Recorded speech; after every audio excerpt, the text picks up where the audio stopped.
Estamos con Mauro Guillén, sociólogo, economista, un autor de varios libros influyentes, reconocido speaker a nivel internacional, decano hoy en día de la Escuela de Negocios de Cambridge en Inglaterra. Un gusto estar contigo, Mauro, en esta convención bancaria. La idea es tener una conversación sobre varios de los temas de los cuales hemos venido hablando en esta convención. Y yo quisiera arrancar para entrar en materia con la discusión del cambio demográfico a nivel global. A veces en Colombia poco se discute de estas grandes tendencias demográficas, de cómo está cambiando la tasa de fertilidad, la longevidad. Y quisiera arrancar por ahí preguntándote, de cara a 2030, 2040, ¿cómo estás viendo esos cambios demográficos y quizás qué efectos podrían tener en cómo concebimos hoy el mundo versus el mundo que nos vamos a enfrentar en 10, 15 años? Sí, muchas gracias por invitarme. El placer es mío de estar aquí. Mira, lo que tenemos es básicamente menos nacimientos en todos los lugares del mundo, incluido África subsahariana, aunque claro, la caída de los nacimientos viene de un nivel más elevado. Y luego, por otro lado, lo que también apuntaba es un aumento de la longevidad, de la esperanza de vida. Esto lo que quiere decir es que no solamente las distintas regiones en el mundo van algunas a crecer, otras a no crecer tanto, y por lo tanto se va a rebalancear el equilibrio demográfico global, con Europa y el este de Asia teniendo menos peso específico, y sin embargo el sur de Asia y África subsahariana teniendo mucho más peso específico en la población en el mundo. América Latina, Estados Unidos, más o menos se quedan donde estaban como porcentaje de la población mundial. Pero el cambio más importante para los mercados es el de la estructura de edad de la población, ¿no? O sea, por un lado, pues vamos a tener menos jóvenes, ¿no? En algunos mercados, menos gente joven, pero en otros mercados vamos a tener más gente joven. En Colombia vamos a tener menos, ¿verdad? De aquí al año 2030. Pero, por ejemplo, en India, en Nigeria van a tener más, ¿verdad? Y luego, en el otro extremo de la distribución por edad, pues esto sí que es la norma en todos los países del mundo, ya sean ricos o pobres, vamos a tener más gente por encima de los 60 años. Y eso significa que por primera vez el mayor segmento de consumo en el mundo no va a ser el de la gente joven, o de la gente que tenga 20 años o 30 o 40, sino va a ser la población por encima de los 60 años. Entonces son cambios tan fundamentales que van a pasar o van a ocurrir en tan poco tiempo. Yo creo que es muy importante empezar a calibrar cómo tenemos que anticiparnos a esos cambios, cómo tenemos que adaptarnos a ellos. Bueno, en Colombia estamos acostumbrados a tener un país, o históricamente hemos sido un país relativamente joven.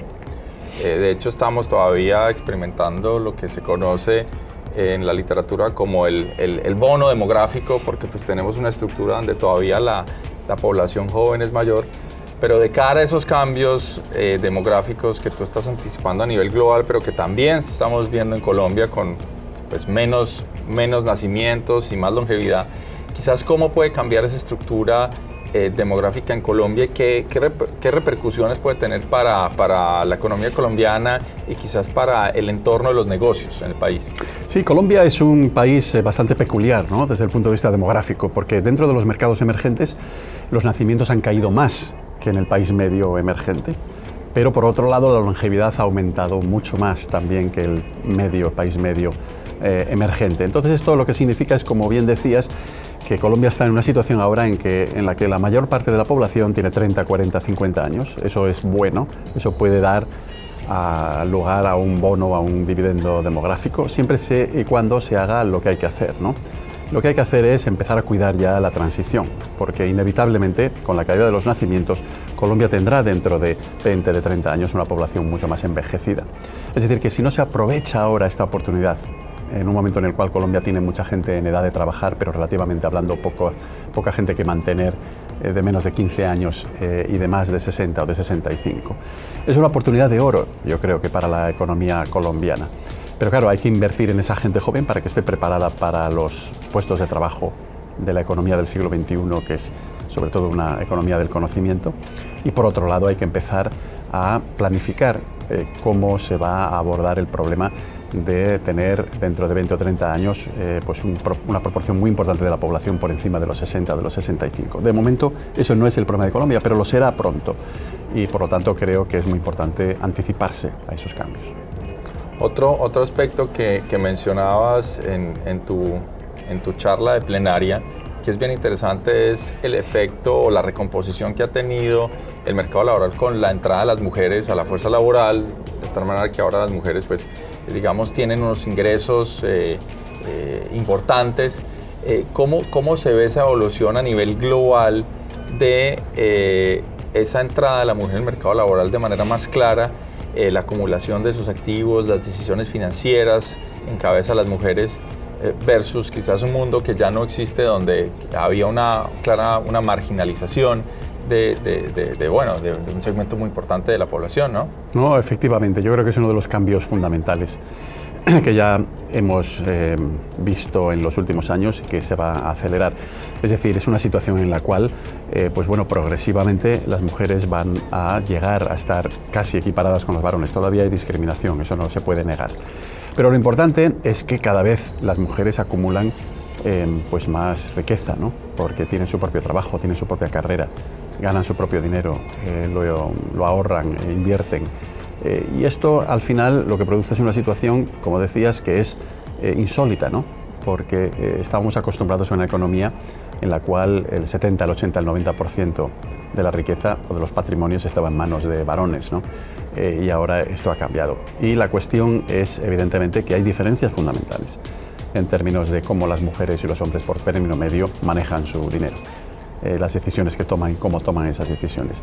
Y esto evidentemente va a tener entonces una repercusión importante sobre los mercados financieros, esto no hay ninguna duda. Y yo creo que todas las compañías que operan en los mercados financieros, todos los bancos van a tener que aprender ahora a relacionarse con un cliente, que son las mujeres, que son fundamentalmente distintos. Muy interesante. Y todos estos cambios demográficos y de mayor igualdad de género en patrimonios, en riqueza, pues se están dando en un contexto de cambio tecnológico muy acelerado. Me gustaría, para la siguiente pregunta, discutir o analizar cómo ves tú esos retos o esas promesas del cambio tecnológico. ¿Qué, tecnologías te parecen que llegaron más para quedarse? ¿Cuáles pensarías tú que son las apuestas para los próximos años o la próxima década en términos de esta tecnología que nos genera a veces tanta curiosidad o temor en algunos casos?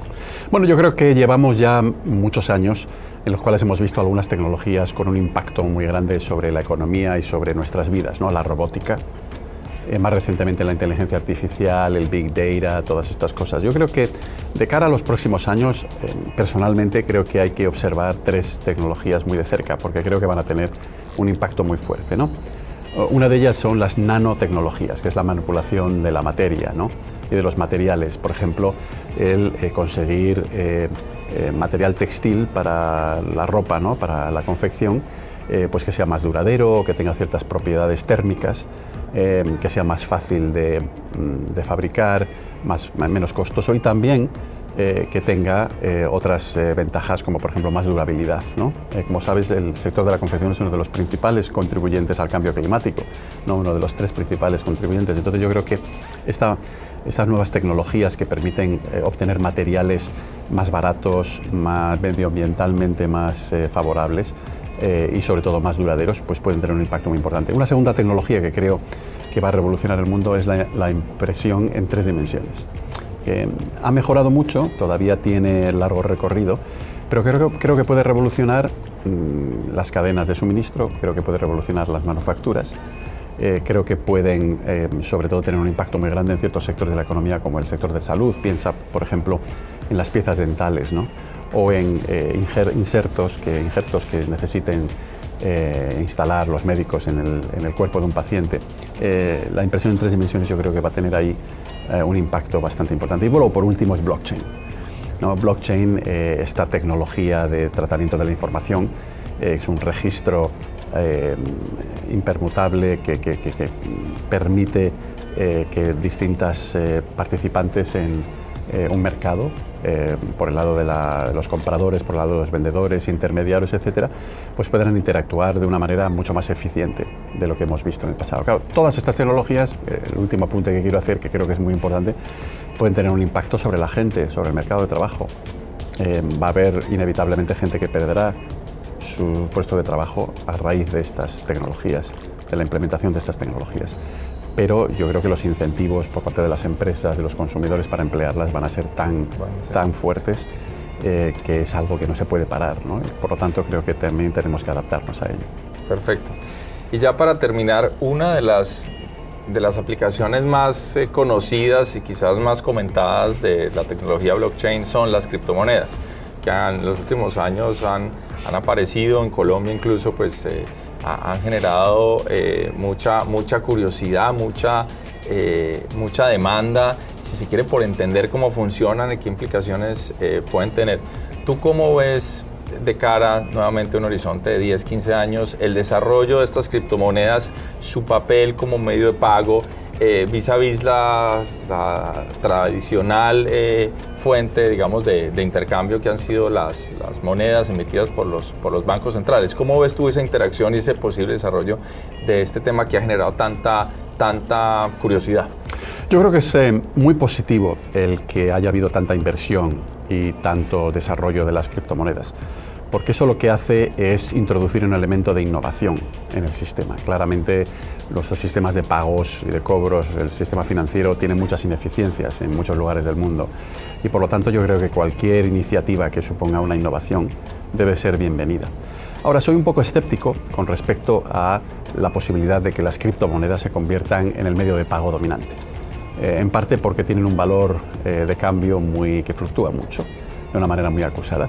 Y por otro lado, porque creo que los bancos centrales, si las criptomonedas llegaran a suponer un porcentaje muy importante del sistema de pagos, las tendrían que regular y no estarían muy cómodos en una situación en la cual, por supuesto, perderían cierto control sobre la política monetaria, ¿verdad?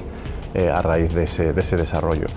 Creo también que las criptomonedas son demasiado volátiles en estos momentos para suponer activos de reserva o posibilidades de inversión, ¿no?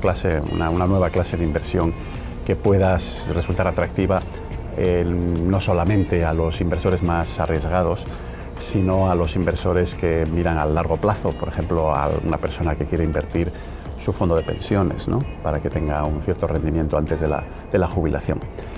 Por lo tanto, yo creo que las criptomonedas van a ser parte del ecosistema, van a ser parte de esta oleada de innovación tecnológica, pero no creo que se conviertan en la fuerza dominante.